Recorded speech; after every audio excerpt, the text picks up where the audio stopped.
طيب بسم الله والصلاة والسلام على Rasulillah wa ba'd. Baik, jadi kita sambung balik. Baik. Lafaz syakhs tadi kita tambah sikit. Syakhs tadi. Baik. Dalam bahasa Arab, syakhs ni apa maksud dia? Jadi maksudnya kalau kita tengok al-qa'im bi nafsihi al-zahir. Kita kata apa?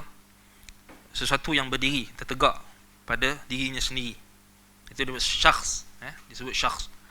Satu kita terjemah kalau bahasa kita ni sebut individu kan. Baik. Hadis dalam Sahih Al-Bukhari juga dalam kitab Tauhid. Bab Imam Bukhari letakkan lafaz syakhs tadi tu dalam bab qaulin Nabi sallallahu alaihi wasallam la syakhsa aghairu min Allah ataupun la syakhsa aghyaru min Allah. Anda baca aghairu tadi. Aghyaru, bukan aghairu. Salah tu. La syakhsa aghyaru minallahi.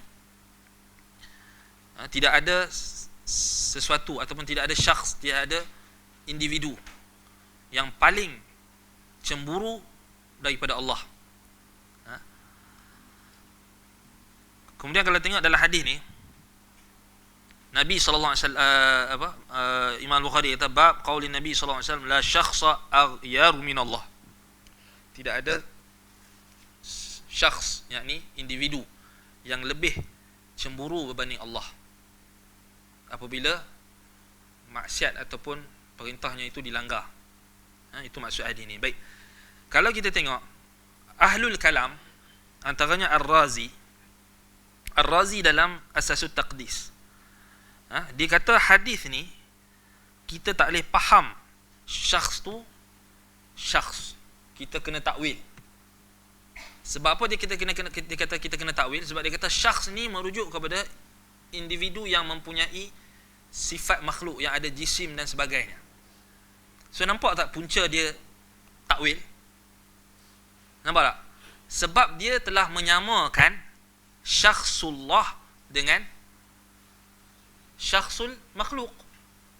Kalau awal-awal lagi dia dah tolak persamaan antara Allah dan makhluk, settle habis. Sebab itu ulama bahas kan, Syekh Al-Barra dibahaskan berkenaan dengan apa? Boleh tak kita mengitlakkan lafaz syakhs kepada Allah? Jawapan dia boleh lah, pasal dalam hadis dia. Sebab Nabi SAW sendiri sebut syakhs. La syakhsa aghyaru minallah. Tidak ada individu, tidak ada syakhs, tidak ada syakhsiah yang lebih cemburu berbanding Allah. Tetapi adakah maksud syakhs, individu tu maksudnya Allah Ta'ala macam makhluk? Zahir kalam Nabi SAW adakah membawa kepada tashbih, membawa kepada tamthil? Sudah tentu tidak. Jadi Ar-Razi dan ashab dia, dan di kalangan golongan mutakallimin, pasal apa depa takwil? Pasal depa dah, kita dah sebut sebelum ni kan, pasal depa sendiri masalah. Nabi bila dia kata la syakhsa aghyaru minallah, bukan aghairu kan, ataupun anak sebut tadi aghairu kan, anda baca salah mujur kita sempat cek balik tadi. Jadi salah ni jadi apa? Bahayalah kan bila salah sebut ni. Jadi aghyaru minallah, lebih cemburu. Ghirah, ini cemburu. Ini berbanding Allah. So Nabi sallallahu alaihi wasallam sebutkan syakhs, yakni min babi khabar. Khabar tadi. Tapi Ar-Razi dan juga golongan mutakallimin di kalangan Asy'ariyah dan sebagainya, jadi dia tak boleh terima syakhs ni. Sebab itu dia berkata kena takwil. Yang peliknya depa takwil, last sekali, takwil jadi maksud yang sama juga. Depa takwil, depa kata syakhs ni maksudnya apa? Zat. Jadi sama je lah. Jadi tak bawa apa-apa, tak bawa apa-apa faedah. Maksudnya sama, maksud yang depa takwil pun tak lari daripada maksud syakhs yang Nabi maksud kan. Cuma mereka ada masalah tadi, mereka telah menyamakan, mereka nampak lafaz syakhs ini, kalau sebut syakhs, dia nampak individu manusia, makhluk. Nabi tak maksudkan macam tu. Nampak? Kan? Dia salah faham. Jadi kita kata, itu bukanlah menjadi hujah untuk kita menolak lafaz khabar yang kita kata dinisbahkan kepada Allah ni dengan syakhs, kena datang daripada hadis Nabi SAW. Nabi menisbahkan syakhsiyah itu kepada Allah, syakhs. Tetapi bukan merujuk kepada makhluk. Sudah tentulah kita dah bincang sebelum ni. Mestilah tak sama. Kan? Mestilah tak sama. dengan makhluk. Tetapi masalahnya golongan mutakallimin, mereka dah ada syubhat di situ, kemudian mereka paksa syubhat mereka itu untuk menjustifikasikan perbuatan takwil mereka. Baik. Itu berkenaan dengan syakhs. Jadi dia sama, syakhs ni sama dengan zat, maujud, syai', sama. Baik.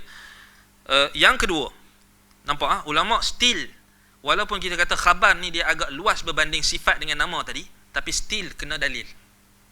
Dia pun tak pandai-pandai. Maksudnya paling kurang macam zat tadi ada perkataan sahabat. Kemudian perkataan tu diterima. Nampak? Paling kurang mesti kena ada, mesti kena ada dalil. Macam syakhs tadi ada hadis Nabi. So bukannya kita boleh buka macam tu je, kita kata luah, kita kena luah-luahkan macam tu. Baik, itu kita kena faham. Baik, al-thani, yang kedua, ma yarji'u ila sifatin ma'nawiyah kal alim wal qadir was sami'. Ini kita dah sebutkan tadi. Apa yang kembali kepada sifat maknawi, iaitu al-alim, al-qadir, as-sami'. Ini contoh. Adapun sifat maknawi di sisi golongan mutakallimin seperti Asy'ariyah dan angkatannya, yang seangkatan dengannya, maknawi bagi mereka telah membataskan pada 7 sifat saja yang disebut sifat ma'ani. Dan mereka membataskan sifat Allah pada batasan yang tidak pernah dibataskan oleh Allah dan Rasul. Sebab itu mereka salah. Nampak? Sebab itu kita kata kenapa mereka sesat, kenapa mereka salah, sebab mereka membataskan sifat Allah pada 7 sifat. Sedangkan sifat Allah ni lebih daripada tu. Sebab itu kita ada sifat maknawi yang dimaksudkan oleh ahli sunnati wal jamaah, apa sahaja sifat yang Allah Ta'ala sifatkan dirinya, yang Allah Ta'ala sifatkan nafsuhu, kita kata kama wasafa bihi nafsuhu, nafs kan, nafs kita nisbahkan kepada Allah tak? Nisbah, sama macam khabar tadi. Sebab tu Imam Ahmad digunakan kama wasafa bihi nafsah. Nafs tambah kat situ antara khabar tadi nafs. Zat, maujud, syai', syakhs, nafs. Nafs pun dinisbah tak kepada Allah?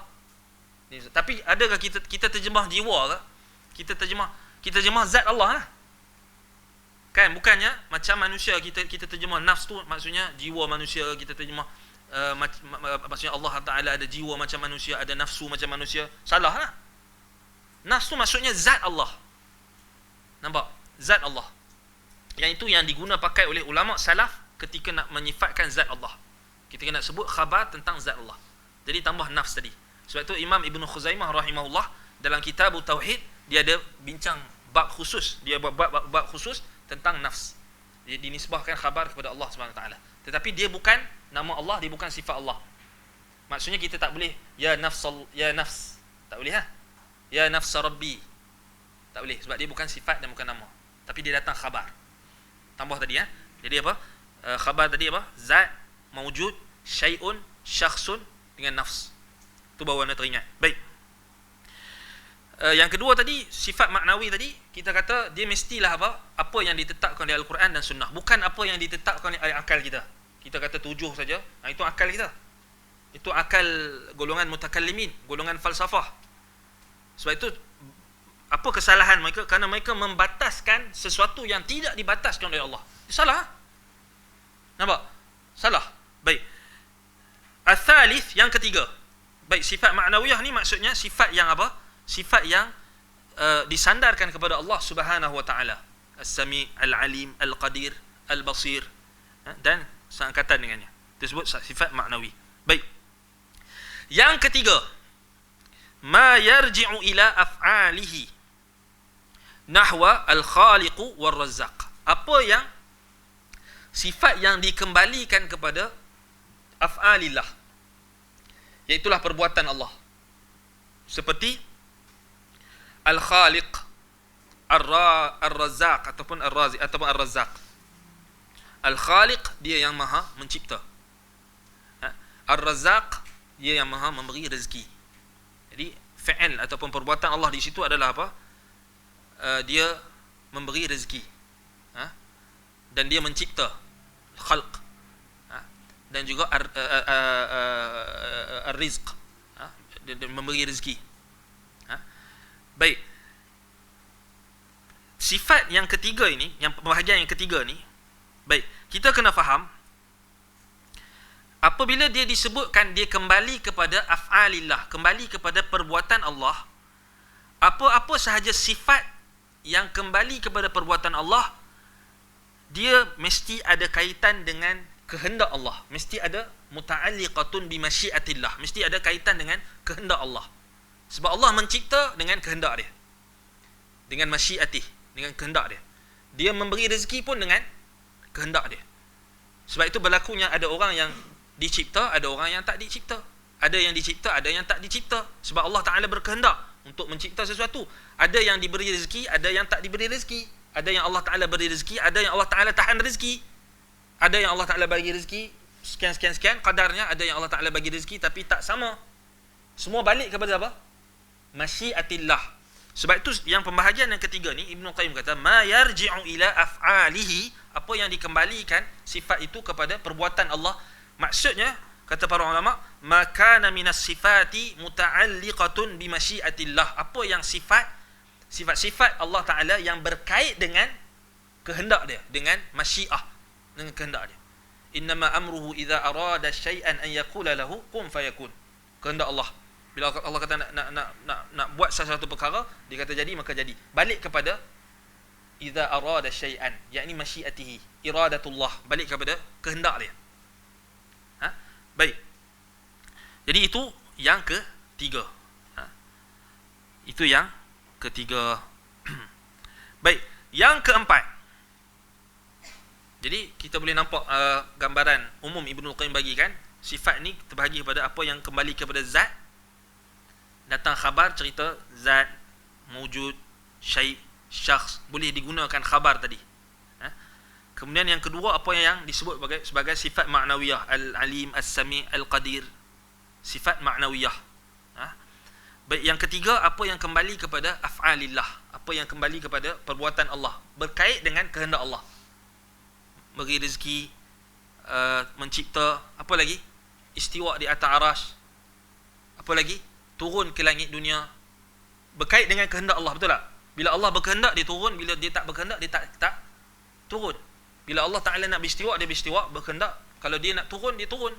Balik kepada masyiatillah. Nampak? Sama dengan sifat yang ketiga ni, maksudnya sifat disebut sebagai sifat fi'liyah. Sifat fi'liyah, perbuatan Allah. Perbuatan Allah. Mematikan dan menghidupkan. Yuhyi wa yumit. Allah Ta'ala muhyi wa mumit. Dia yang menghidupkan dan mematikan. Dia berkehendak untuk mematikan sesiapa hamba-hambanya yang dia kehendaki. Dan dia juga berhak untuk menghidupkan hamba-hambanya yang dia kehendaki. Balik kepada sifat fi'liyah. Jadi dia ada kaitan dengan masyiatillah, dengan kehendak Allah. Nampak? Itu yang ketiga. Yang keempat, pembahagian yang keempat. Ma yarji'u ila tanzihil mahad. Ataupun ma yarji'u ila tanzihil mahdi. Apa yang kembali sifat-sifat itu kepada tanzih secara murni. Apa maksud tanzih? Iaitulah penyucian. Sifat yang kembali kepada tanzih, yang menyucikan sifat-sifat Allah Ta'ala itu daripada sifat-sifat yang lemah. Itu maksud tanzih. Iaitu apa? Tanzih al-mahdi. Tanzih yang murni. Apa maksud tanzih al-mahdi? Tanzih yang murni ni, maksudnya Allah Subhanahu wa Ta'ala ceritakan di dalam Al-Quran, sebutkan di dalam Al-Quran ataupun As-Sunnah melalui lisan Nabi SAW, dia suci, munazzahun, muqaddasun, suci daripada sifat-sifat yang lemah dan kurang. Tanzih ini terbahagi kepada dua. Tanzih ini terbahagi kepada dua. Yang pertama, tanzihu anin naqaisi wal uyub. Allah menyucikan zat dan sifatnya daripada segala bentuk kekurangan dan kelemahan. Tanzihu anil naqaisi wal uyub. Itu yang pertama. Yang kedua, tanzihu an mumathalatil makhluqat. Allah menyucikan dirinya daripada menyamai makhluk. Dua bentuk tanzih yang berlegarnya Al-Quran, yang menyatakan sifat-sifat yang terkandung ataupun kembali kepada tanzihul mahad ini, takkan lari daripada dua benda tadi. Allah menafikan zat dan sifatnya daripada kekurangan, kelemahan, dan Allah menafikan sifat dan zatnya, sifat-sifatnya daripada menyamai makhluk. Banyaklah kita boleh tengok dalam Al-Quran. daripada kekurangan.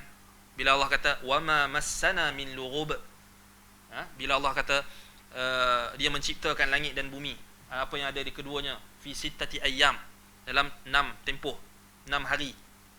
Hari yang tak sama dengan hari bilangan kita. Wallahu taala alam berapa bilangan dia tu, tempoh dia kita tak tahu.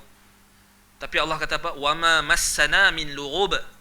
Yakni Allah Taala tidak langsung terpalit dengan kekurangan, iaitu keletihan, ta'ab. Lughub maksudnya at-ta'ab.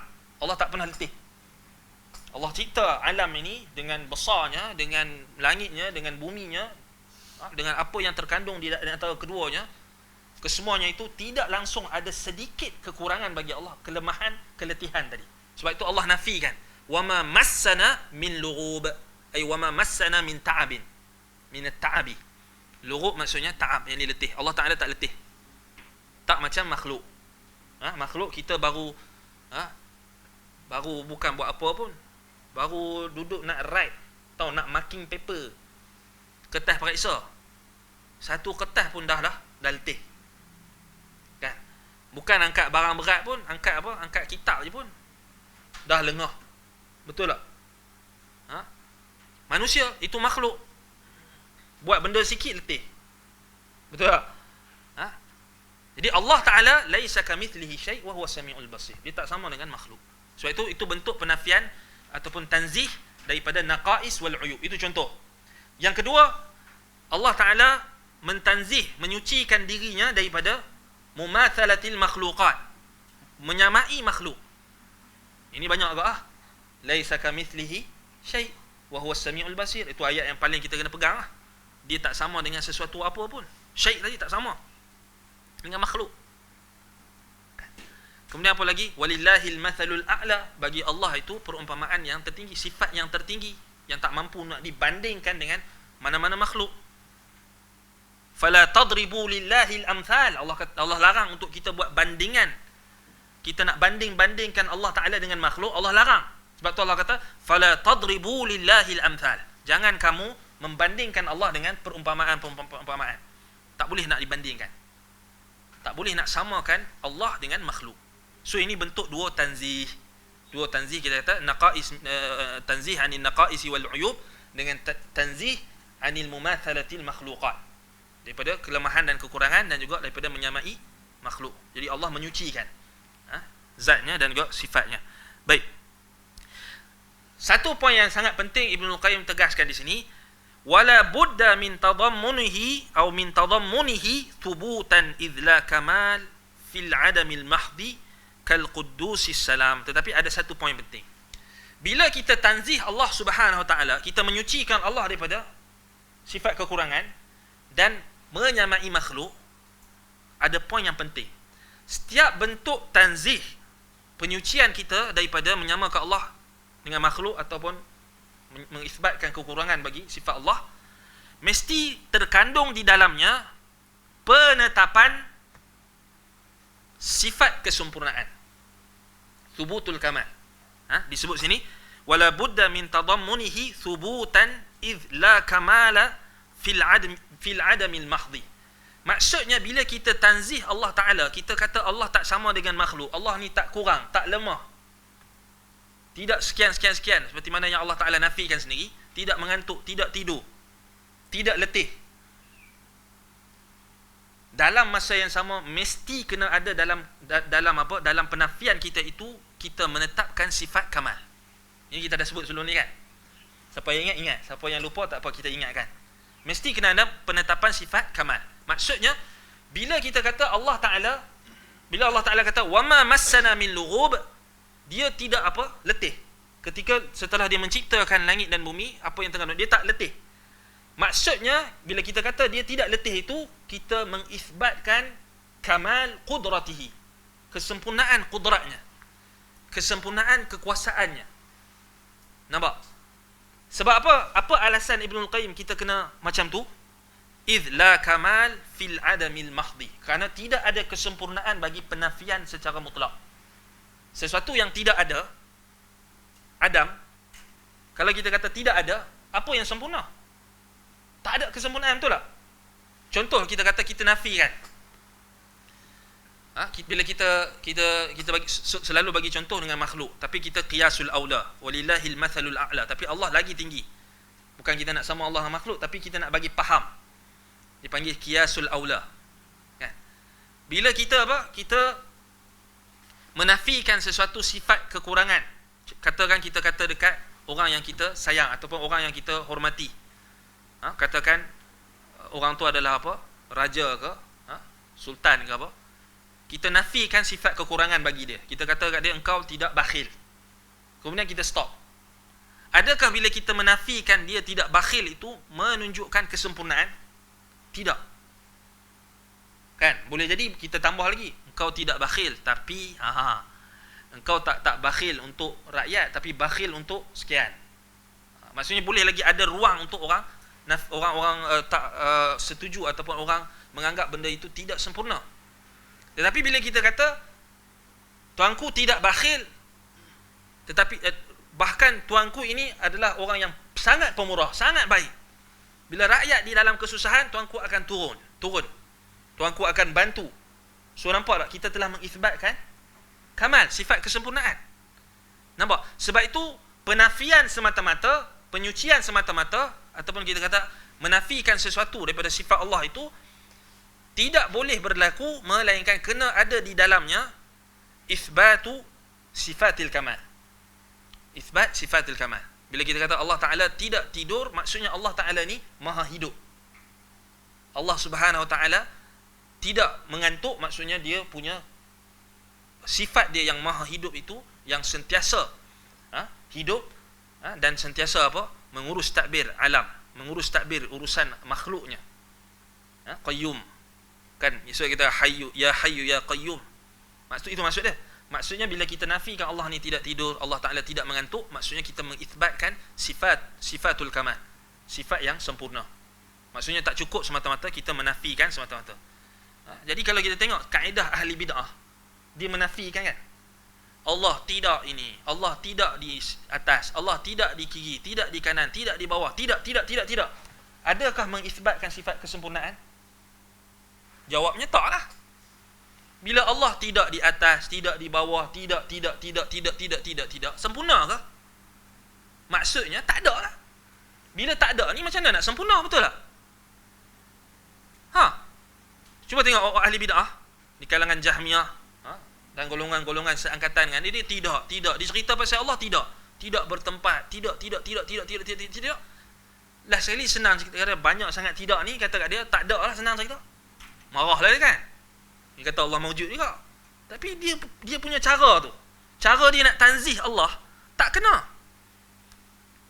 Ini yang kita kata, walaupun niat dia tanzih, tapi cara tak betul. Bila cara tak betul, tak Allah Ta'ala tak terima. Sebab dia tak bawa kepada tanzih yang membawa kepada kesempurnaan. Ini salah lah orang kata Jahmiyah pun niat dia nak tanzih. Syairah pun niat dia nak tanzih. Mu'tazilah pun niat dia nak tanzih, nak menyucikan Allah daripada menyamai makhluk. Tapi cara dia tu tak betul. Dia menafikan Allah Ta'ala tidak di atas, tidak tinggi di atas makhluk.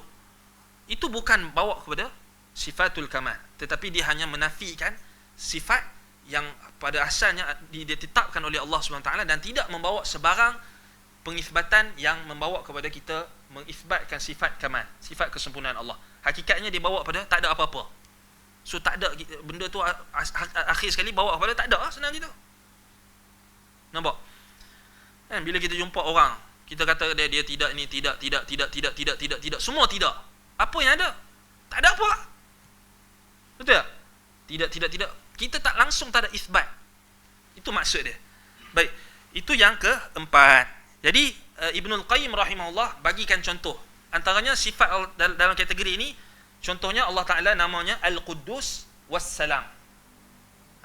Al-Quddus Wassalam. Apa maksud Al-Quddus? Yani Allah Subhanahu Wa Ta'ala suci daripada sebarang bentuk kelemahan, kekurangan, aib, dan juga sebarang bentuk persamaan dengan makhluk. Itu bila kita kata ya Quddus, Subuhul Quddus, kita sebut Quddus. Bila kita sebut nama Allah Quddus, kita dah menafikan segala bentuk kekurangan dan persamaan dengan makhluk. Tu baru betul. Ini duk subuhul quddus rabbil malaikati warruh sallallahu alaihi. Tu je. Tak faham quddus tu apa. Sedap kan dengar kan? Tapi tak faham. Bila kita sebut quddus tu kita dah kata quddus maksudnya huwa Allah muqaddasun min kulli aibin wa min kulli naqaisi wa mumathalatil makhluqat. Dia maha suci daripada sebarang bentuk kelemahan, kekurangan, aib dan juga segala bentuk persamaan dengan makhluk. Habis, settle. Sebab itu kalau kita bawa Asmaul Husna ni, kita ajak betul-betul dekat masyarakat macam mana ahli sunnah faham, settle, habis. Tak ada isu nak menyamakan Allah dengan makhluk ni. Tak ada isu kita kata nak masih lagi nak anggap Allah Ta'ala sama dengan makhluk. Tak ada isu kalau kita betul-betul faham Quddus itu, Al-Quddus. Ini nasyid sedap tapi tak faham. Apa bukti tak faham? Pasal itulah, pasal orang nak isbat sifat Allah, dia duk kata sama dengan makhluk lagi. Tu tanda tak faham lah. Kalau betul-betul dia faham Quddus itu suci daripada kekurangan, keaiban, kelemahan, menyamai makhluk, habis, settle. Betul lah, senang. Salahnya manusia ni suka cari jalan susah. Dia ingat benda tu shortcut, tapi lagi susah. Wallahu musta'an. Sama juga As-Salam. Bila kita kata Allah As-Salam, apa maksud dia? Allah Ta'ala sejahtera daripada segala bentuk kekurangan, keaiban, kelemahan dan juga menyamai makhluk. Lepas habis solat kita baca kan, Allahumma antas salam, wa minkas salam. Allahumma antas salam wa minkas salam. Sebab kita tahu lepas kita solat tu, kita ni hatta kita solat macam mana banyak sekali pun, macam mana baik sekali pun, kita takkan sempurna. Kita mesti akan ada kekurangan. Sebab itu Nabi SAW ajar kita lepas solat, lepas ibadat pun kita kena berzikir dan kita kena bertawassul dengan nama-nama Allah Al-Husna tadi, antaranya As-Salam. Supaya kita tahu kita ni tak ada apa pun. Ini lepas solat dia bangga. Pasal dia tak beriman dengan tuntutan nama-nama Allah ni lah. Pasal dia duk anggap dia sempurna dah. Lepas solat jadi bangga, jadi riak, jadi ujub. Tuan-tuan dan puan, saya berada di hadapan Kaabah. Saya nak solat 2 rakaat di hadapan Kaabah. Sila tengok. Sekarang kan jenis orang pergi haji, pergi umrah ni, dia buat pula Facebook live. Kalau buat kuliah tak ada masalah. Ini dia tayang dia macam mana dia berdoa, macam mana dia solat. Itu maksudnya dia sendiri tak beriman, dia sendiri tak ada tuntutan iman dia pada sifat Allah Al-Quddus dengan As-Salam tadi. Lepas solat dia baca ya Allahumma antas salam wa minkas salam, tapi tak faham apa maksud salam, As-Salam. Kalau orang yang betul-betul faham, dia tahu Allah Ta'ala sahaja yang sejahtera daripada segala bentuk kekurangan, kelemahan dan juga persamaan dengan makhluk. Jadi membawa kepada kita ni tak ada apa lah. Buat apa kita nak bangga diri? Buat apa kita nak syok sendiri, kita nak bangga dengan amalan kita? Kita nak ujub dengan ibadah kita? Kenapa? Kalau kita betul-betul faham Al-Quddus, As-Salam, settle. Tak, kita nak buat benda-benda yang membawa kita pada ujub dengan ibadat kita, nak cerita dekat orang kita punya ibadat, nak cerita dekat orang kita punya amalan, kita akan rasa apa? Malulah. Sebab kita ni tak sempurna. Allah Ta'ala saja yang sempurna. Nampak? Jadi ini antara faedah yang kita boleh dapat daripada Al-Quddus dengan As-Salam tadi. Baik, itu antara Al-Quddus dengan As-Salam ni antara nama-nama Allah yang terkandung di dalamnya sifat yang disebut sebagai apa yang dikembalikan kepada tanzihil mahd. Kita menyucikan Allah daripada keaiban, kelemahan, kekurangan dan juga menyamai makhluk. Baik, yang kelima. Baik, dalil daripada kita kata apa? Kita dah sebutkan dalil tadi kan? Yang keempat tu kita sebut dalil secara umum tadi. Ayat tentang Allah Ta'ala nafikan kelemahan, Allah Ta'ala nafikan wa ma massana min lughub. Kemudian Allah nafikan la ta'khudhuhu sinatun wa la naum. Kemudian Allah kata apa? Hal ta'lamu lahu samiyya. Secara umumnya Allah kata adakah ada tak yang sama dengan Allah Ta'ala? Nama dan sifat yang ada sebandingan. Tak samalah. Laisa kamitslihi syai' wa huwa samiul basir. Itu antara dalil-dalil yang umum. Baik, al-khamis, yang kelima, walam yadhkurhu aktsarun nas. Yang kelima ini kata Ibnu Qayyim, ramai manusia yang tak sebut benda ni ataupun terlepas pandang. Ini penting. Ramai orang tak sebut benda ni. Wa huwal ismud dal ala jumlatin awsafin adidatin la takhtassu bi sifatin muayyanah bal huwa dalun ala ma'anin la ala ma'na mufradin. Yang kelima, sifat-sifat ataupun nama-nama, kat sini lebih pada nama. Nama-nama yang menunjukkan kepada sifat-sifat yang banyak. Sifat-sifat yang pelbagai. So kita dah bincangkan sebelum ni dalam Qawaidul Mutlaq. Setiap nama itu adanya dalalatul awsaf ataupun dalalatul sifat. Nama tu mesti akan ada sifat, betul tak? Itu kita dah settle. Baik, kat sini Ibnul Qayyim nak bagi satu bentuk penerangan yang penting. Dia kata apa? Yang kelima ni, isim, nama yang menunjukkan beberapa sifat-sifat yang banyak. Awsafin adidah. La takhtassu bi sifatin muayyanah. Dia tidak khusus pada sifat yang tertentu. Bal huwa dalun ala ma'anin la ala ma'na mufrad. Bahkan nama Allah itu menunjukkan kepada makna-makna yang banyak. Tidak menunjukkan atau tidak terbatas pada makna mufrad. Apa maksud makna mufrad? Makna yang tunggal. Contoh, dalam kategori ini, nama-nama Allah yang dalam kategori yang kelima ini, Al-Majid, Al-Azim, As-Samad. Al-Majid, Al-Azim, As-Samad. Baik, kata Ibnul Qayyim, Al-Majid kita terjemah apa? Ni masalah kalau kita tak belajar bahasa Arab kan. Kalau kita terjemah tak sedap. Kita tak dapat kefahaman yang jitu. Pasal kalau kita ikut terjemahan, Al-Majid yang maha apa? Al-Majid, mulia kan? Al-Azim yang maha agung, yang maha mulia juga. As-Samad, Samad kita terjemah apa? Kita terjemah apa? Tempat tumpuan segala makhluk kan? Allahus Samad. Baik, tak apa, kita tengok segi terjemahan-terjemahan ni. Baik, yang penting kita nak faham yang asal bahasa tu, baru kita dapat kefahaman. Baik, sebab kalau kita terjemah yang maha mulia, yang maha agung, yang maha tempat tumpuan segala makhluk, macam tu je lah kan? So habis itu kita tak nampak dia punya keagungan tu.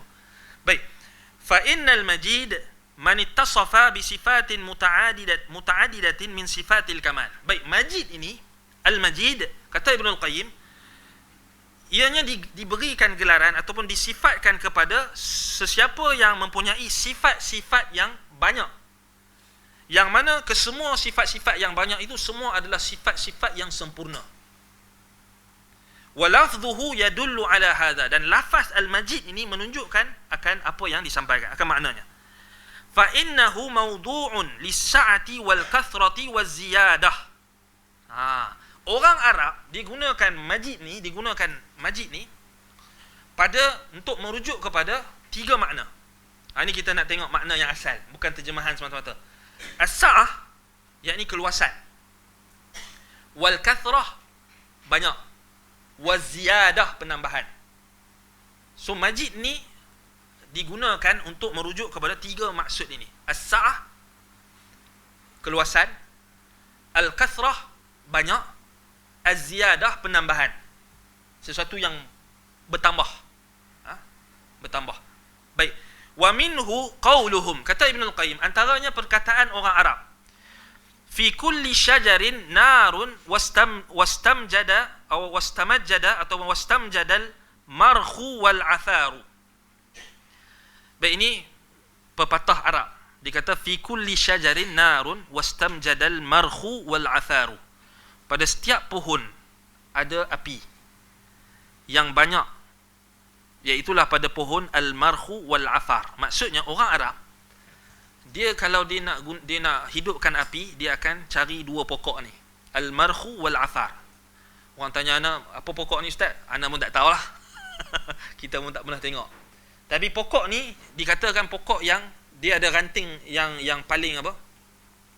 Dia maksudnya dia yang paling bagus untuk digunakan kalau dilagakan kedua-dua ranting ni ataupun tanpa menggunakan pemetik api ataupun apa-apa bahan api yang ada untuk menyalakan api, kedua-dua ranting ataupun kedua-dua kayu ataupun ranting daripada kayu ini boleh menghasilkan api. Itu yang dikenali dengan al-afar, dengan al-marhu.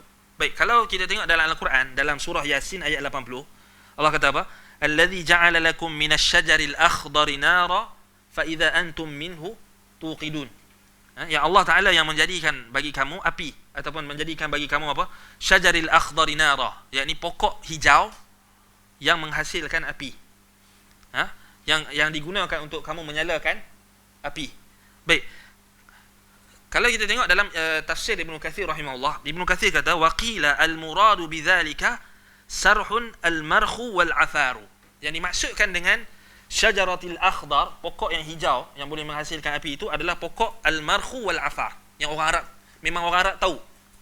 Kalau depa nak nyalakan api, depa akan cari pokok ni. Maksudnya dalam itu yang diberkata fi kulli syajarin narun wastamjadal marhu wal afaru.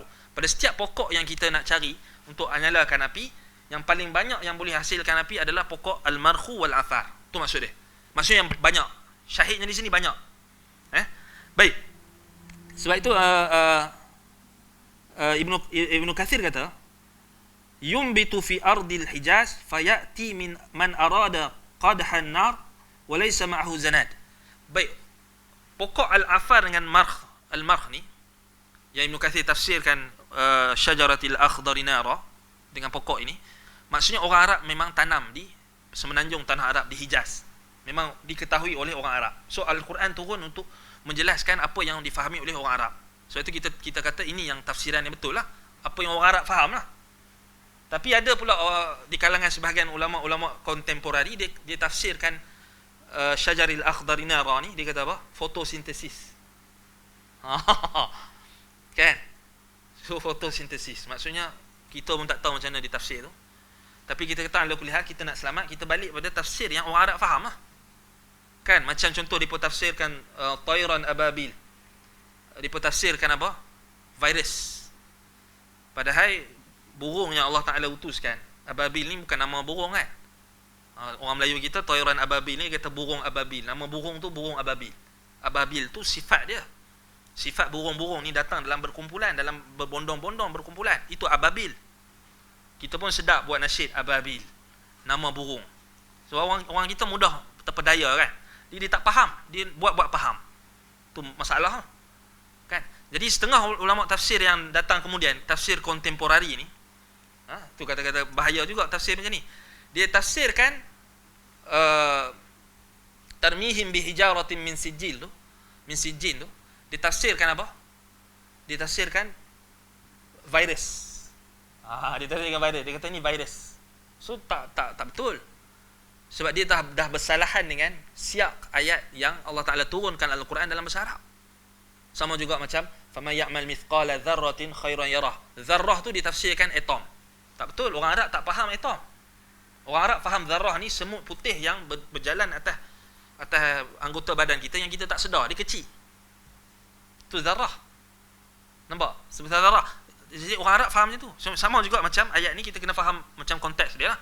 Macam mana orang Arab faham. Sebab tu orang Arab faham sebab itu datangnya pepatah ini. Fi kulli syajarin narun wastamjadal marhu wal afaru. Marhu wal afar ni pokok. Yang ditanam oleh orang Arab, mereka gunakan ranting-ranting dia untuk menyalakan api.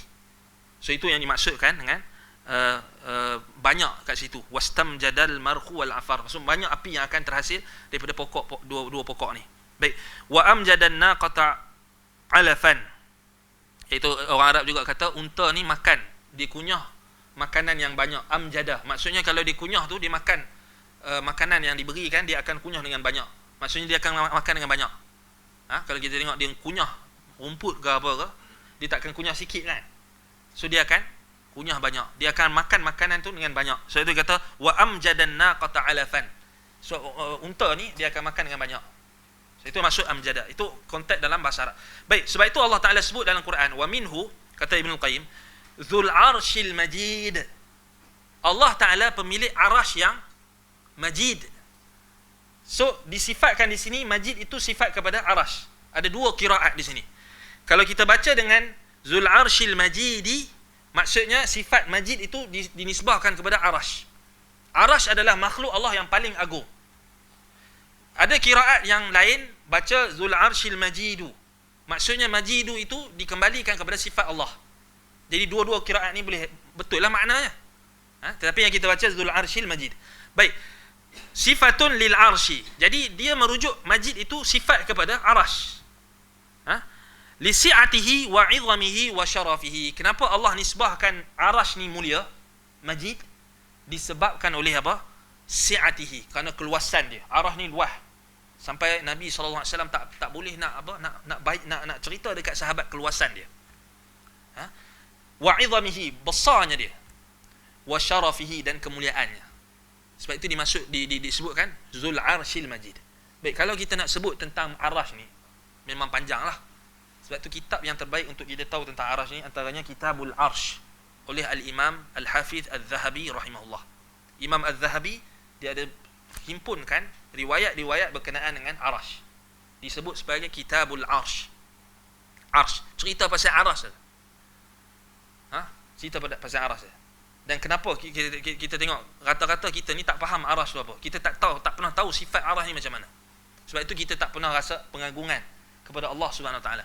Bayangkan, cuba kita perhatikan dalam zikir pagi dan petang yang kita selalu baca. Kenapa banyak doa-doa dan zikir Allah Ta'ala akan suruh kita menisbahkan Tuhan ni kepada pemilik Arsh yang agung. Contohnya apa? Hasbiyallahu la ilaha illahu alaihi tawakkaltu wa huwa Rabbul Arshil Azim, atau Rabbul Arshil Karim. Kalimatan khafifatani ala lisan, thaqilatani ala al-mizan, habibatani ila ar-Rahman, subhanallah wa bihamdi, subhanallah al-azim, subhanallah azim. Kemudian apa lagi? As'alullah alladhi wa rabbil arshil azim, as'alullah al-azim wa rabbal arshil azim an yashfiyak. Bila kita doa jumpa ziarah orang sakit, kita baca dekat dia, as'alullah al-azim wa rabbal arshil azim.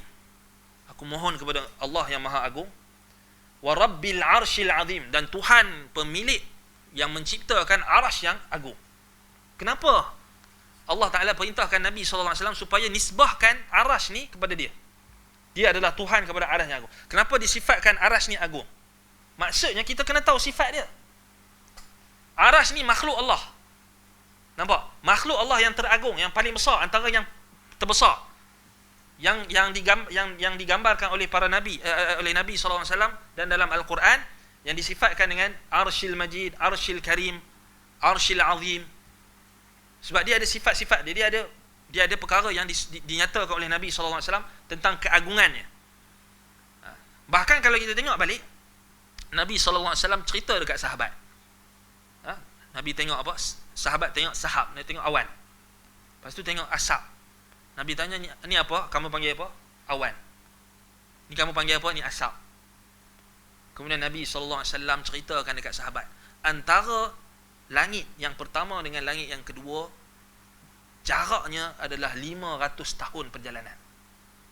Antara satu langit dengan satu langit, 500 perjalanan. Langit kedua, langit pertama, langit kedua, langit ketiga, langit empat, sampailah langit ketujuh. Kemudian Nabi SAW bagi tahu bahawasanya, dan atas daripada langit yang ketujuh tu, antara langit yang ketujuh dengan perkara yang berikutnya, iaitulah Arsh. Sebab apa? Kalau kita tengok dalam riwayat Al-Bukhari dan juga Muslim, Nabi SAW suruh sahabat-sahabat ni minta Firdausil A'la. Mintalah apa? Kalau kamu nak mintalah syurga Firdaus yang tertinggi. So Nabi bagi tahu sebab Firdaus ni yang tertinggi sebab atap dia adalah apa? Arsh. So maksudnya Arsh ni adalah bumbung bagi syurga. So dia yang paling tinggi. So bayangkan, kita cuba bayangkan, Nabi bagi tahu jarak antara satu langit dengan satu langit 500 tahun perjalanan. Bayangkan antara langit yang pertama sampai langit ketujuh tu, berapa jarak dia? Jauh ha? Kecil tak kita ni? Kecil lah. Kemudian Nabi SAW bagi tahu atas Arsh itu adanya Allah Tabaraka wa Ta'ala, Allah Azza wa Jalla atas Arsh, beristiwa di atas Arsh. Kemudian dalam Al-Quran Allah Ta'ala ceritakan Arsh ni ada yang memikul, malaikat yang memikul. Ada 8 malaikat yang memikul Arsh. Kemudian dalam riwayat Al-Bukhari diceritakan tentang apa? Arsh ini bergoncang ketika maut, kematian Sa'ad bin Mu'adh ataupun Sa'ad bin Mu'adh, kan, bergoncang. Kemudian Arsh ini dinyatakan lagi sifat-sifatnya, iaitulah apa? Sifat keagungan yang ada pada Arsh. Maksudnya Nabi SAW cerita dekat sahabat bagi dia faham betul-betul manusia ni kerdil nak dibandingkan dengan makhluk Allah yang bernama Arsh. Jauhlah kita ni. Sebab tu maksudnya kita ni besar mana aja, kan? Kemudian Nabi SAW umpamakan apa? Luas langit dan bumi dengan kursi Allah. Kursi ni apa pula? Ibnu Abbas radhiyallahu anhuma tafsirkan kursi ni maudi'u qadamai Allah. Tempat letak kaki Allah, kursi. Beza kursi dengan langit dan bumi. Nabi SAW bayangkan kepada sahabat, Nabi kata, kamu ambil halqah, yakni apa-apa sahaja gelang bulatan atau apa-apa sahaja yang kamu bulatkan, mulqah fi ardin falah, Nabi kata, yang kamu campakkan di padang yang luas. Jadi besar, kalau kita ambil getah lah, kita kata ambil getah tu, gelang getah tu, kita baling dekat padang. Baik, langit dan bumi besar dia dalam getah tu. Kursi Allah seluas padang tu. Tu baru kursi. Belum arash lagi. Arash, bandingan Nabi SAW buat antara arash dengan kursi pula. Kursi ni sebesar apa? Gelang getah tu. Arash Allah Ta'ala lagi seluas padang tu. Nampak tak? Keagungan, kebesaran makhluk Allah Ta'ala. Baru makhluk Allah. Allahu Ta'ala, Allahu Akbar wa ajal wa a'zam. Allah Ta'ala maha besar, lagi mulia, lagi agung daripada makhluknya. Tu baru makhluk. Sebab itu kenapa kita kena tahu? Sebab tu kita kena mengaji hadis. Kita kena tahu dalam Nabi SAW bukan cerita pasal hukum hakam saja. Cerita pasal keagungan Allah, azamatullah, cerita pasal arash, cerita pasal malaikat, cerita pasal semuanya supaya kita nak mengagungkan Allah. Bukannya makin kita mengaji agama, makin kita takut dengan hantu. Tu pelik tu. Makin mengaji agama, makin takut dengan tok wali. Makin takut dengan keramat kubur. Makin takut dengan apa? Syaitan dengan jin. Itu pelik, itu tak mengaji agama tu. Maksudnya mengaji agama ada something wrong lah. Betul tak? Makin mengaji agama, makin takut dengan kubur tok wali. Kan? Sampai ada seorang cerita, hamba Allah ni cerita. Ada satu tempat ni dulu, duk takut dengan keramat kubur tu ataupun puaka kubur. Nak lalu pun takut. Malam-malam nak lalu. Last sekali dia cerita, dia buat apa? Dia pergi bermalam dekat kubur tu. Yalah nak bagi tahu orang semua, tak ada apa pun. Sama macam berlaku pada zaman Nabi lah. Zaman Nabi, lepas perang apa? Perang Hunain ataupun lepas perang Tabuk ataupun dalam 7 Hijrah, dalam tahun ke-7 ataupun ke-8 Hijrah, bila semua wufud, rombongan-rombongan yang kabilah-kabilah Arab ni datang nak bertemu dengan Nabi di Madinah, nak masuk Islam. Antaranya datang wafdu Taif ataupun wafdu Bani Thaqif. Datang rombongan Bani Thaqif. So Bani Thaqif ni dia punya jahiliah dia kuat sikit. Depa datang jumpa Nabi nak masuk Islam. Tapi depa bagi syarat dekat Nabi. Apa syarat depa? Depa kata, "Ya Rasulullah, kalau kami masuk Islam, kami bagi syarat.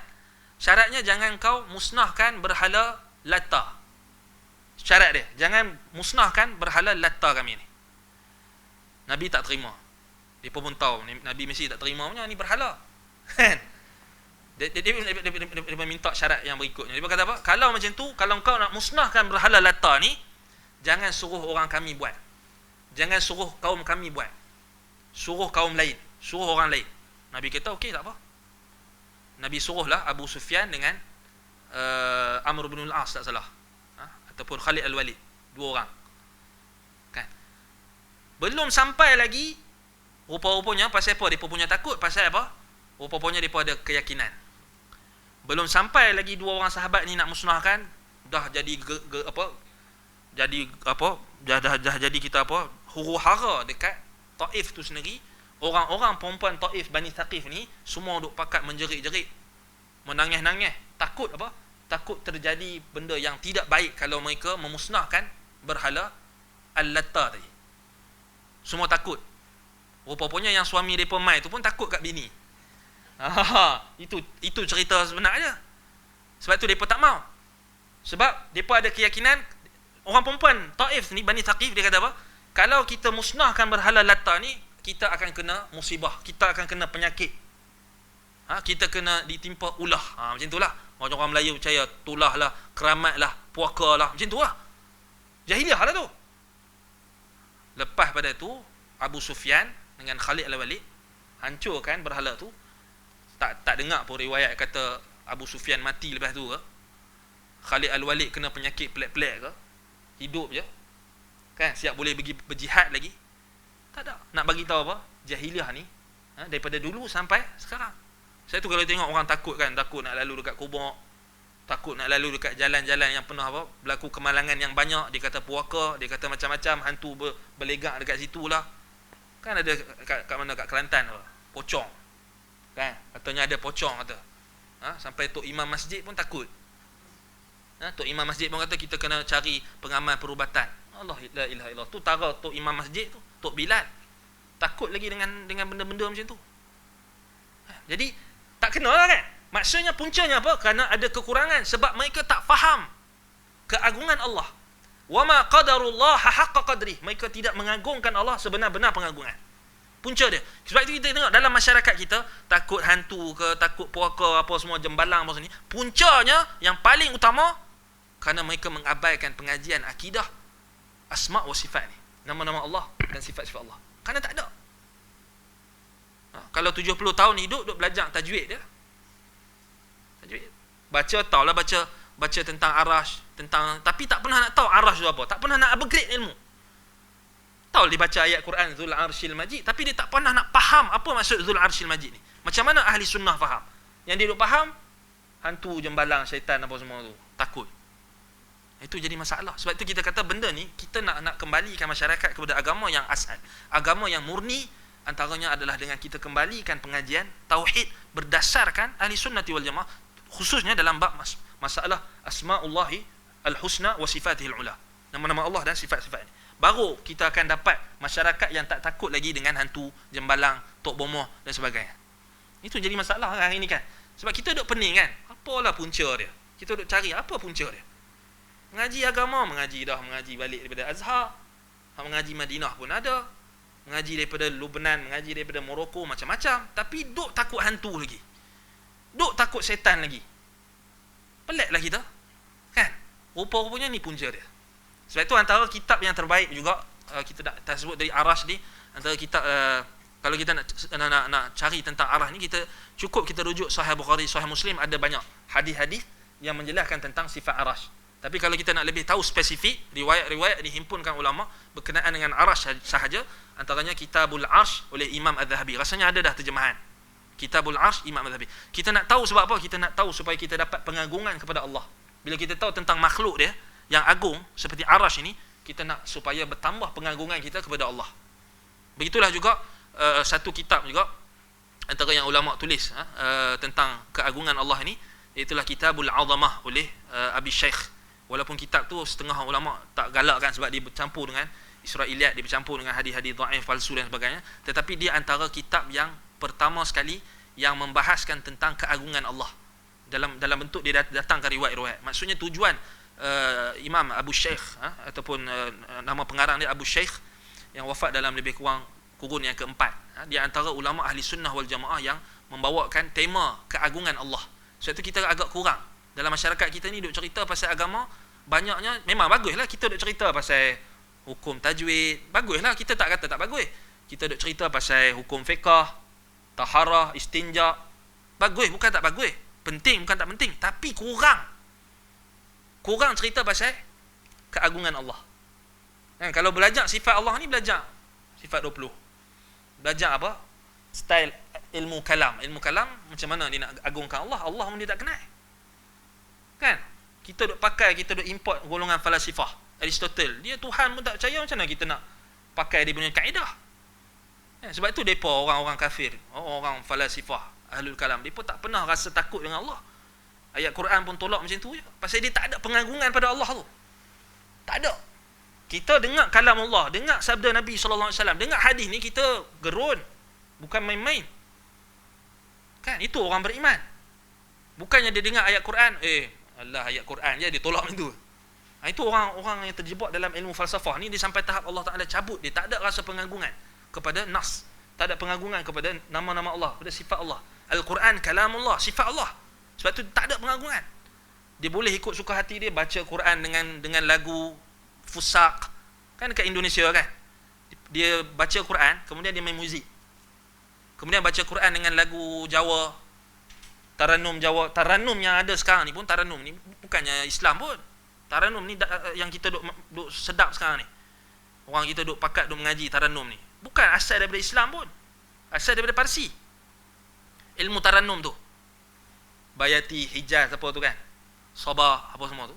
Semua tu daripada not muzik, not alat-alat muzik Parsi. Ha? Yang kita duk pakat seronok, kita tak tahu. Sahabat Nabi tak pernah baca Quran macam tu.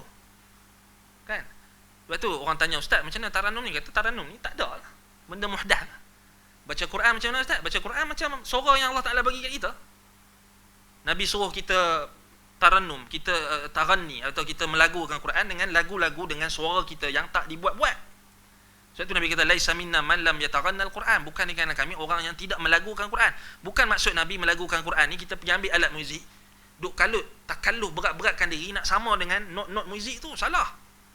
Itu tanda kita tak agungkan kalam Allah. Cara tak betul. Sebab tu orang tanya, ustaz, apa dalil menunjukkan taranum ni tidak datang asalnya daripada sahabat Nabi, tidak datang asalnya daripada salafus salih, daripada Al-Quran dan Sunnah? Anda kata senang, mudah je. Anda tak payah bagi dalil banyak pun, mudah je anda kata. Cuba suruh orang baca Al-Quran waktu solat tarawih style taranum. Ada tak orang nak? Allahu Akbar, Bismillahirrahmanirrahim. Tak ada nak habis tu tok makmum apa? Habis-habis tu makmum pakai apa? Balik. Ataupun tak jemput dah lah. Ya. Hatta yang mengaji taranum sekalipun, dibaca dalam solat dia, dibaca macam mana? Hadar. Dia tak baca dengan taranum tu tak? Itu membuktikan taranum ni tak ada pun, maksudnya sahabat Nabi tak baca Quran macam tu. Sebab kalau baca Quran macam tu, tentu semua orang, kita pergi masjid mana-mana pun, semua baca dalam solat dengan taranum. Dengan maksudnya dengan bayati, dengan hijaz, dengan betul-betul dia baca macam dia baca tilawah tu. Masalahnya tak ada. Semua orang duk cari imam hak baca macam Mekah, macam Madinah. Kan? Orang yang anti Wahabi pun dia pun baca Quran pun macam Imam Wahabi. Betul tak? Jemput siapa? Misyari. Dia tak tahu Misyari tu bapa Wahabi tak? Betul tak? Dia anti Wahabi. Tapi dengar Quran siapa? Wahabi. Dia anti Wahabi. Misyari tu siapa? Kan? Sudais, Syekh Sudais Abdul Rahman, Wahabi ya? Yang dipodoh kata Wahabi tu tak? Dia tengok itu masalahnya kan. Maksudnya dia hanya tengok pada taranum, hanya punya lagu. Dan satu lagi dalil bukti yang menunjukkan taranum itu bukan asal lagu yang diizinkan oleh syarak ataupun yang dibenarkan oleh yang dipraktikkan oleh sahabat Nabi. Kita kata nak belajarlah. Tapi jangan sampai apa? Jangan sampai memalingkan manusia daripada Al-Quran itu sendiri. Orang hari ini kalau kita tengok taranum kan, tilawah Al-Quran, dia lepas bukti menunjukkan taranum ni bukan benda yang baik ataupun bukan benda yang dianjurkan oleh ulama salaf untuk kita belajar ilmu tu dan sebagainya. Kan kita dengar tilawah. Selalu kalau kita dengar tilawah Al-Quran ni, kan majlis tilawah Al-Quran peringkat kebangsaan dan sebagainya. Kan ada sekali tu pernah berlaku. Kita tengoklah dengan orang tua kita. Kemudian kita tengoklah kan kamera kan, semua boleh tengoklah orang-orang yang dengar tu. Time baca Quran taranum tu semua pakai mengantuk, lentuk. Tiba-tiba ada break. Ada apa? Ada rehat. Rehat dia kata, tuan-tuan dan puan-puan, kita akan berehat sebentar. Kita akan menikmati alunan nasyid daripada kumpulan sekalian. Semua mata terbeliak. Dengar nasyid. Nasyid pula perempuan. Semua terbeliak mata. Hak tadi yang dengar Quran taranum tadi tidur, bangkit terus. Pasal apa? Nasyid. Jadi kat sini kita dah tengok kekurangan. Baik, kalau Al-Quran, Uthman bin Affan radhiyallahu anhu kata apa? Kalau hati kamu suci, kamu tidak akan kalau seseorang itu mempunyai hati yang suci, yang murni, dia tidak akan pernah kenyang dengan bacaan Quran. Kalau hati suci, kalau hati murni, kalau betul-betul akidah dia mantap, akidah dia betul, sahih, dengar Al-Quran, dia nak dengar lagi. Bukan boring, bukan bosan. Kalau bosan, boring ni tanda hati tu tak suci, tak murni, banyak dosa. Macam itulah, macam yang dengar taranum tadi, tidur, pakai tidur. Nasyid tu terbeliak mata. Perempuan pula menasyid tu. Na'udzubillah. Itu menunjukkan apa? Tak kena.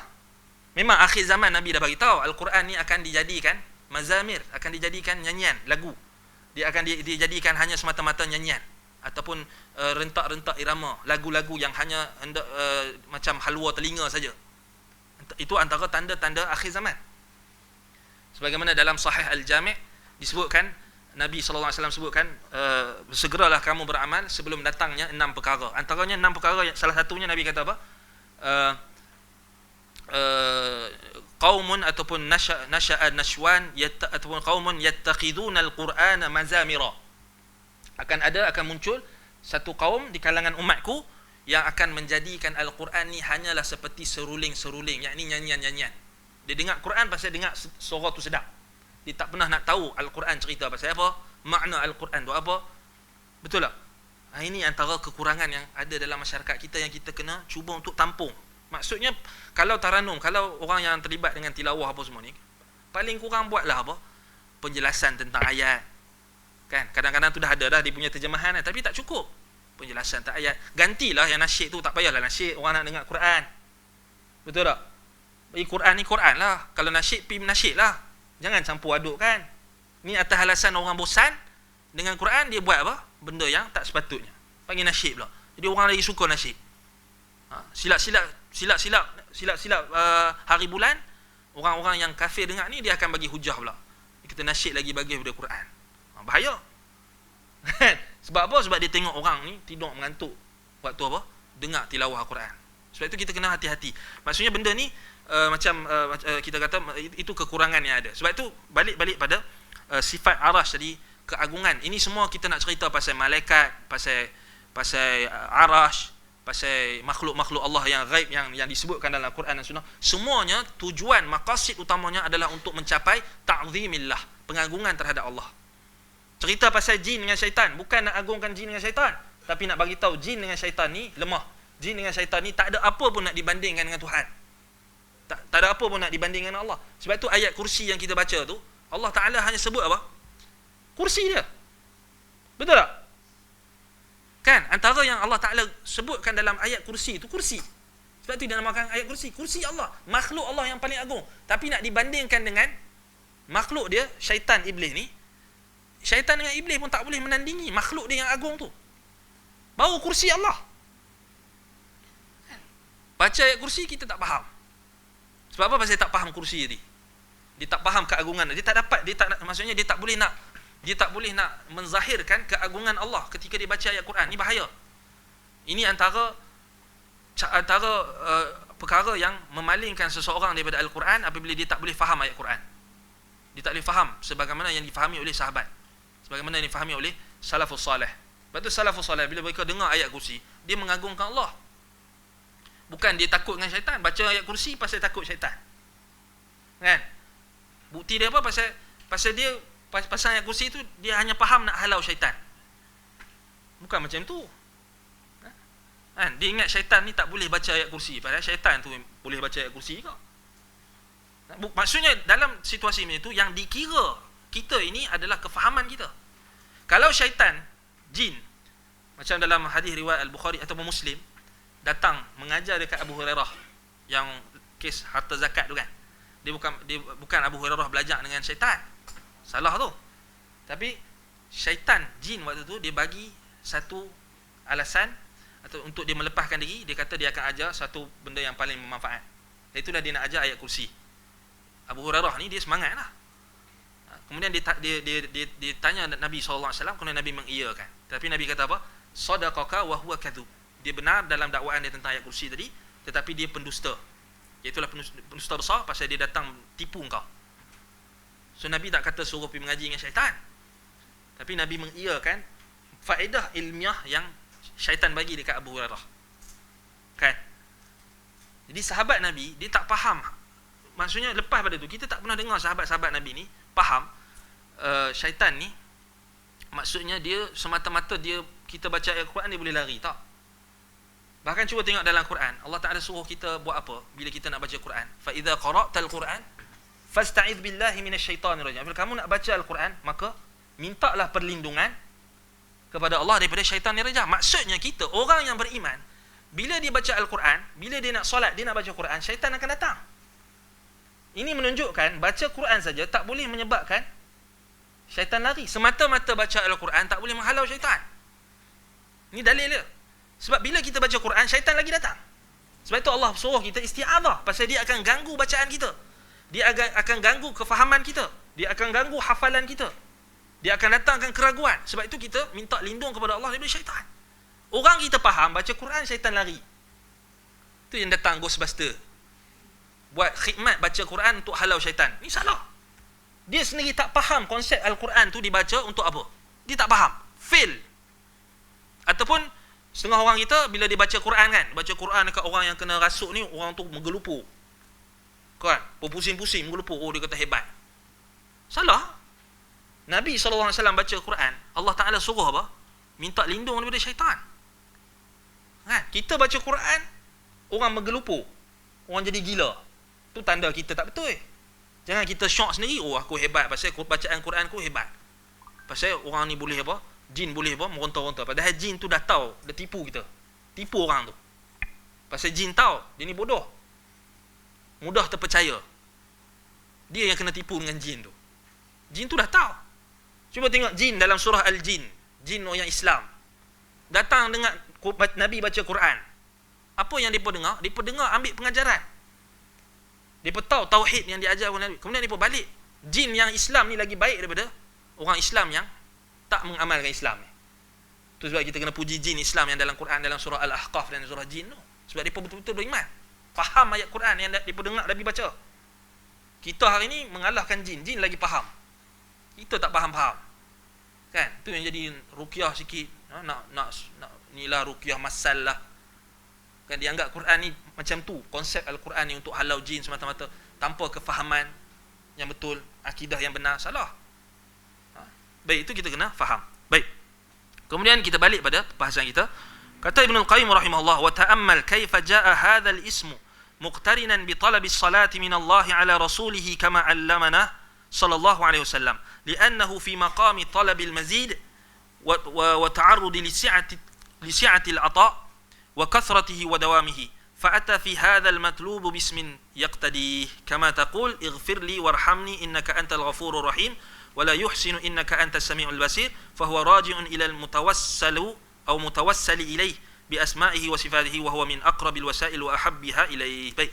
Ibn Al-Qayyim jelaskan, dia suruh kita ta'ammul, perhatikan bagaimana datangnya nama-nama yang muqtarinan, yang datang dengan maksudnya lafaz macam Al-Majid, Al-Azim, Al-Hamid, Al-Hamidun Majid, datang dengan dahlah nama tu dah mengandungi sifat-sifat yang banyak. Kemudian datang dengan dua lagi. Apa tujuan dia? Ini kita nak tahu tujuan dia. Baik. Hal ini kalau kita tengok, kita kena perhatikan bagaimana yang Rasulullah sallallahu alaihi wasallam telah ajarkan kita. Maksudnya yang Nabi sallallahu alaihi wasallam ajarkan di sini merujuk kepada apa? Riwayat di dalam As-Sahihain daripada Abdurrahman ibn Abi Layla, katanya, aku telah bertemu dengan Ka'ab ibn Ujrah. Lalu Ka'ab ibn Ujrah ni berkata, ala ahdi laka hadiyatan, nak tak aku berikan kepada engkau satu hadiah. Inna Nabiya sallallahu alaihi wasallam, sesungguhnya Nabi sallallahu alaihi wasallam, kharaja alaina faqulna ya Rasulullah qad alamana kaifa nusallim alaik fa kaifa nusalli alaik. Kemudian dia cerita dekat Abdurrahman ibn Abi Layla ni, Ka'ab ibn Ujrah, dia cerita, dia kata satu hari Rasulullah SAW keluar bertemu dengan kami. Lalu kami pun bertanya kepada Rasulullah, ya Rasulullah, sesungguhnya engkau telah mengajarkan kami bagaimana nak mengucapkan salam kepada engkau. Assalamualaikum ya Rasulullah, kan? Bagaimana kami nak berselawat kepada engkau pula? So sahabat tanya, bagaimana cara kami nak selawat kepada engkau? Kaifa nusalli alaik? Lalu Nabi SAW ajar selawat yang paling baik. Selawat yang terbaik daripada yang paling baik, iaitulah selawat Ibrahimiyah. Selawat yang kita baca dekat dalam tasyahud. Ni selawat yang paling. Siapa yang mendakwa ada selawat yang di sana, selawat yang lebih baik daripada selawat ni, dia telah sesat. Selawat ni lah, selawat nariyah lah, selawat syifa lah, selawat ni lah. Tak boleh menandingi selawat yang Nabi ajar kepada sahabat. Sebab ni selawat ni paling afdal. Siapa yang kata selawat tok guru dia ajar, selawat ni lah, selawat tok guru dia, selawat Habib ni, selawat tu lagi afdal, maka dia tersesat. Maksudnya dia anggap Nabi SAW ni tak boleh challenge tok guru dia. Tak boleh challenge tok guru dia yang depa dakwa kononnya mimpi nampak dapat selawat ni lah macam-macam. Salah. Maksudnya sahabat ni tak boleh challenge dia orang. Wallahu musta'an. Baik. Nabi kata apa? Qulu Allahumma salli ala Muhammadin wa ala ali Muhammad kama sallaita ala Ibrahim innaka Hamidun Majid. Ini poin dia. Ibnu Qayyim nak suruh kita bukan nak cerita pasal selawat, nak cerita pasal kandungan dalam selawat tu. Sebab apa dia selawat paling afdal?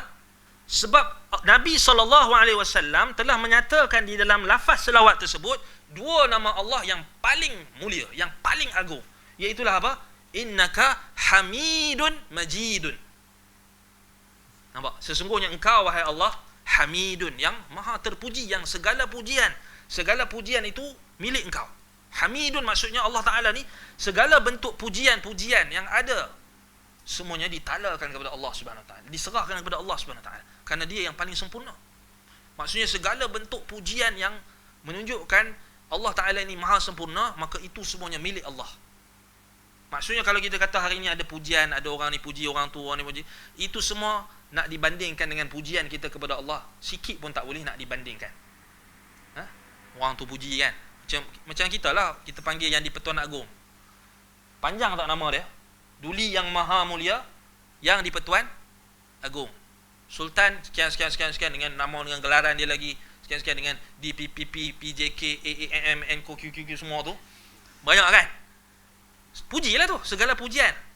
Tapi dia makhluk. Apa yang manusia puji dia tak boleh nak banding dengan pujian pada Allah.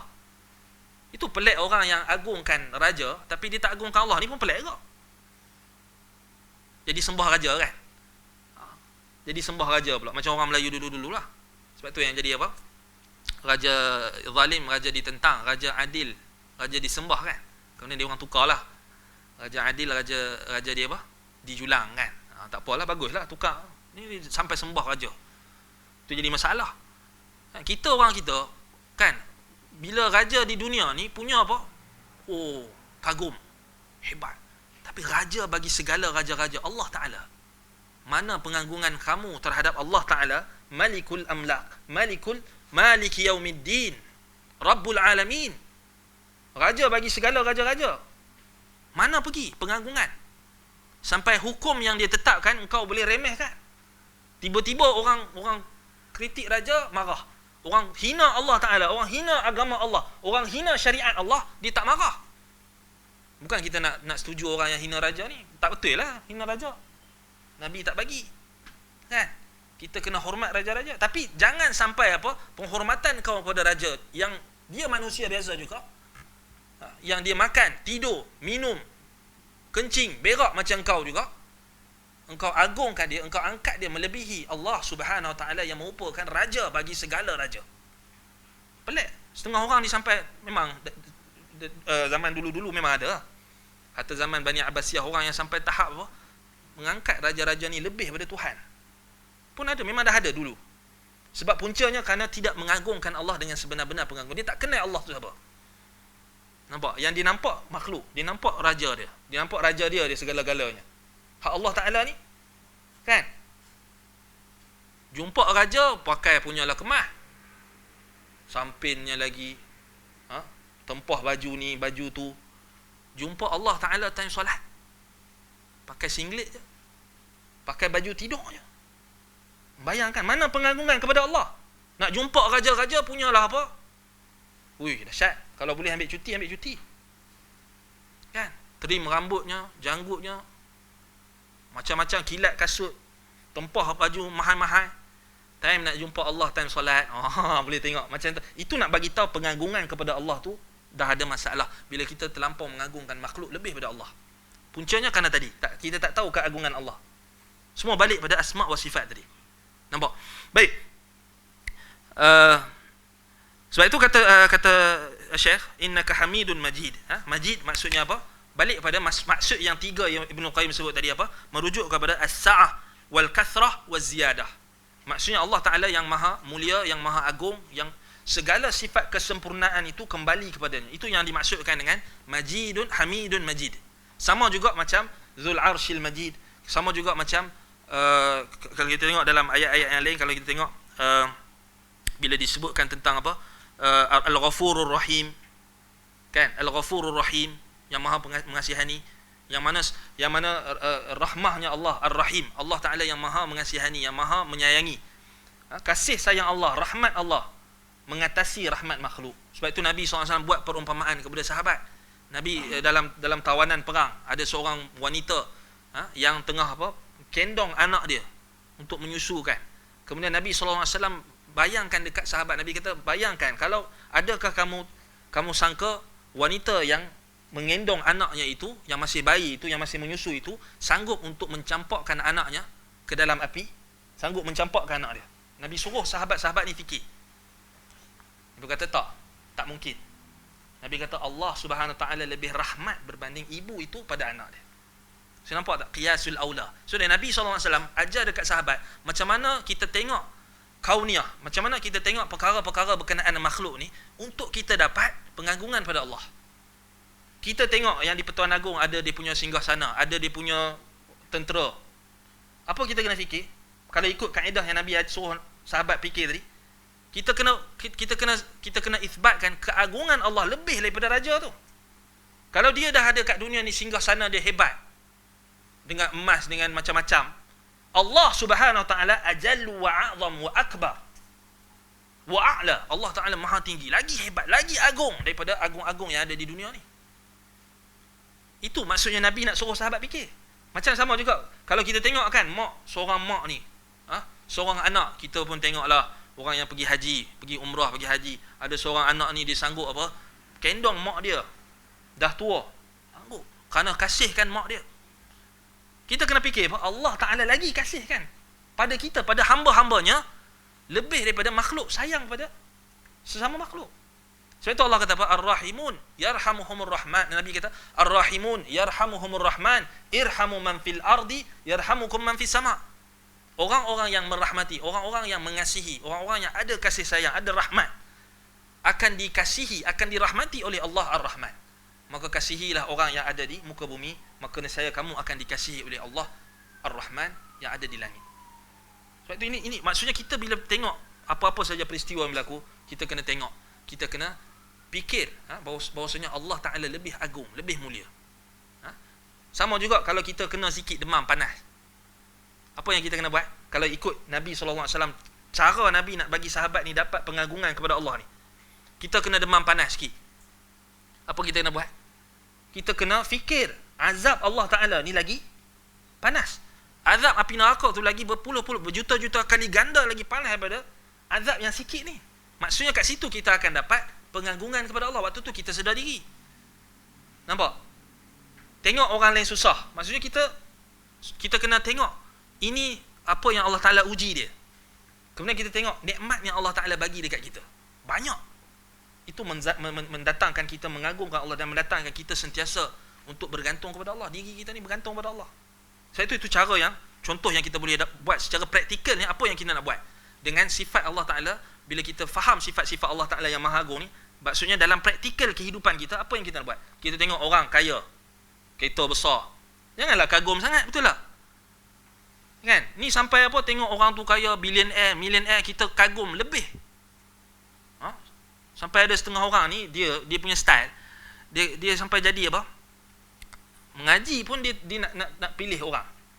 Maksudnya dia nak pilih guru, dia tengok kekayaan guru. Ni ada ni. Dia tengok ustaz tu pakai kereta apa. Ustaz ni dah sampai tahap selebriti ke belum? Populariti ustaz tu. Ni masalah juga ni. Sampai nak mengaji ilmu agama pun lebihkan dunia. Kan? Ustaz ni kalau tak sampai lagi follower dia dekat Facebook 20k, 30k, aku tak mau ikut. Ada setengah orang. Ustaz ni kalau tak sampai tahap selebriti macam Siti Nurhaliza, aku tak mau ikut. Ada orang macam tu. Orang yang mengaji ilmu agama, tapi dia jadikan neraca dia dunia. Dunia belaka. Ini puncanya kerana mengagungkan dunia lebih daripada Allah. Dia tak tahu dunia dengan Allah Ta'ala. Dia tak boleh banding bezakan antara hinanya dunia dengan keagungan Allah Ta'ala. Sampai dia dalam mengaji pun dia duk jadi dunia tu lebih lagi. Ni tahu orang mengaji ni. Tahu mengaji. Nampak? Setengah orang kan. Maksudnya dia nak pilih mengajak. Dia kata saya kalau tak mengajak, kalau tak ada bawah pada 5K saya tak mengajak. Bayaran tu pun dia tengok dia. Ini yang ustaz pula. Betul tak? Dia nak pilih pula. Oh, saya kalau yang jemput saya ni selebriti, yang jemput saya ni ada nama, saya akan pergi mengajak. Tapi kalau yang biasa-biasa ni tak ada pengaruh, saya tak mengajak. Ini pun kadang-kadang penyakit juga. Setengah-setengah orang kita, setengah-setengah bukan apa orang di kalangan orang agama jugalah. Dia jadikan perbezaan. Dia maksudnya dia kata siapa yang selalu macam nilah, dia akan ada orang-orang yang famous, orang-orang yang popular ni, dia nak kembali kepada jalan Allah. Baguslah kita kata. Tapi dia letak syarat. Ustaz mesti mai tempat dia untuk mengajak, rumah dia untuk mengajak. Baik, sekarang kita tanya dia, kalau dia betul-betul ikhlas, kenapa dia tak datang ke pusat pengajian? Apa beza dia dengan orang lain? Sehingga dia nak jadikan pengajian dia tu private, maksudnya sampai kena mai rumah dia, ustaz pula kena mai rumah. Maksudnya dia masih lagi ada kesombongan tu. Kadang-kadang orang bagi hujah, mungkin ustaz dia malu. Apa nak malu? Kenapa dia tak datang ke pusat pengajian yang biasa orang ramai mengaji? Kenapa dia nak eksklusifkan pengajian agama pada diri dia? Ustaz tu kena mai rumah dia. Sebab tu kadang-kadang ustaz-ustaz ni pun kena hati-hati. Kita bimbang takut apa? Dia digunakan. Sebab orang yang baru nak bertaubat, sepatutnya dia nak menuntut ilmu, dia kena runtuhkan dua tembok. Apa dua tembok yang akan menghalang dia untuk mendapat ilmu? Pertama, al-kibr, sombong. Yang kedua, al-haya', malu. Selagi kalau dia nak bertaubat, masih lagi nak menuntut ilmu, tapi dia ada sombong tadi. Aku tak boleh, aku ni orang-orang have. Dia kata have. Aku ni popular, aku ni selebriti, aku ni sekian orang berpengaruh. Jadi kenalah panggil ustaz mai rumah. Tak apalah, kita bayarlah ustaz. Dia ingat ustaz ni dibayar agama dia, maksudnya nilai ustaz ni, nilai agama ustaz ni dengan RM2. Itu masih ada sombong lagi.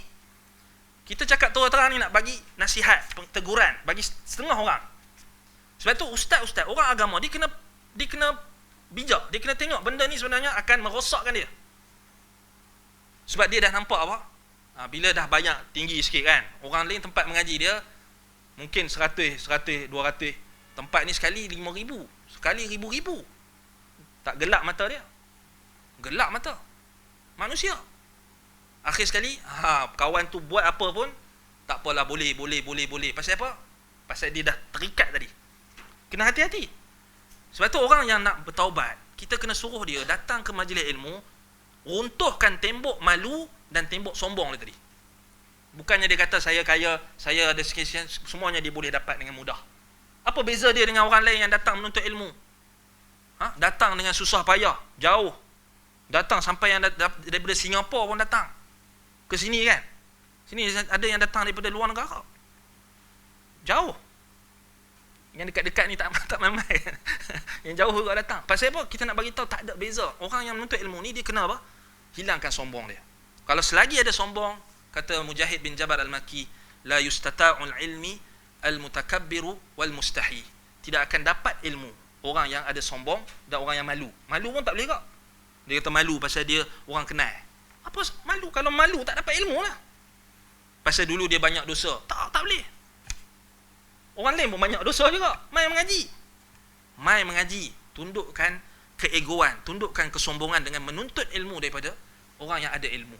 Bukan dengan kita sombong diri. Kita anggap kita dengan duit kita semua boleh beli belaka. Semua boleh. Itu yang jadi nak apa? Nak baca Quran, nak mengaji Quran pun kena naik apa? Krus. Tahu kan krus? Bersama dengan ustaz fulan. Bersama dengan sekian. Nak kena naik kapal terbang dulu, jet. Eksklusif. Apa beza ilmu yang dia dapat atas kapal terbang dengan ilmu yang orang mengaji dekat masjid-masjid, orang mengaji dekat pusat pengajian? Sama. Tapi kenapa dibezakan dengan nilai-nilai tambah tadi? Itu tanda ada kesombongan. Tak mungkin orang yang macam ni akan dapat ilmu. Nampak? Sama juga kalau kita buat tu, memang bolehlah kita buat program berbayar, tapi jangan ada kesombongan. Jangan ada sikit pun rasa sombong. Maksudnya contoh kita buat ini package eksklusif untuk orang faham nama-nama Allah secara eksklusif. So bayaran dia, contohlah kan. Contoh bayarannya satu kepala 500. Kelas A 1000. Ini kesombongan. Padahal tajuk tu free of charge. Ustaz boleh ajar. Betul tak? Kenapa kita nak kena letak-letakkan ni antara teguran yang kita nak tegur secara murni lah bagi orang yang nak menganjurkan mana-mana program yang berbentuk ilmiah, jangan apa, kaitkan, jangan palitkan dengan kesombongan yang ada dengan unsur-unsur duniawi ni. Kena elakkan lah. Selagi tu kalau duk buat juga macam tu, selagi tu orang takkan dapat ilmu. Orang duk sombong, dia tak tahu mana yang ilmu yang benar. Akhir sekali maksudnya bawa kepada kerosakan. Wal'iyadzubillah. Baik, kita dah habis waktu untuk sesi yang pertama. Kita ada sesi kedua kan. So kita sambung insya-Allah lepas ini, lepas solat zuhur dan juga makan tahari. Jam apa kita sambung? 2. So kita ada sejam untuk berehat. InsyaAllah kita sambung, kita bertemu balik pada sesi yang kedua petang ini pukul 2 insyaAllah. Qulu qawli hadha wa astaghfirullah li wa lakum. Subhanakallahumma bihamdika asyhadu an la ilaha illa anta astaghfiruka wa atubu ilaik. Walhamdulillahirabbil alamin. Assalamualaikum warahmatullahi wabarakatuh.